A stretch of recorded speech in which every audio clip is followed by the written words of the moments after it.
நம்ம என்ன தான் அழகாக புடவை கட்டினாலும் சரி, நல்ல நாளாக இருந்தால் சரி, ஆனால் நீ நல்லா புடவை கட்டியிருக்க, நீ நல்லா சமைச்ச, இன்னைக்கு சமையல் நல்லா இருக்குமா, நேற்று கொஞ்சம் சொதப்பிட்ட அப்படின்னு சொல்லிட்டு ஒரு நாளாவது நம்ம புருஷன்மார்கிட்ட ஜியா வாயிலேருந்து வரும்னு பார்த்தா வரவே வராதுங்க.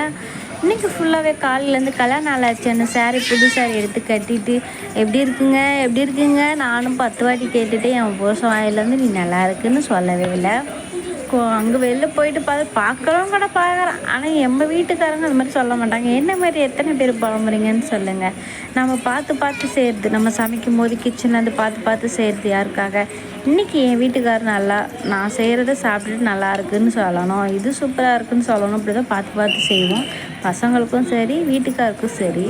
ஆனால் அவங்க எதையுமே சொல்லாமல் அப்படியே சாப்பிட்டுட்டு போயிட்டே இருப்பாங்க. அது நல்லா இருக்கா, உப்பு காரம் கம்மியாக இருக்கா, குறைவாக இருக்கா, இதெல்லாம் சொல்லவே மாட்டாங்க. என்ன மாதிரி எத்தனை பேர் புலம்புறீங்க? இன்றைக்கி மட்டும் என் வீட்டுக்கார வாயிலேருந்து நீ அழகாக இருக்கமான்னு கொஞ்சம் கூட வரல.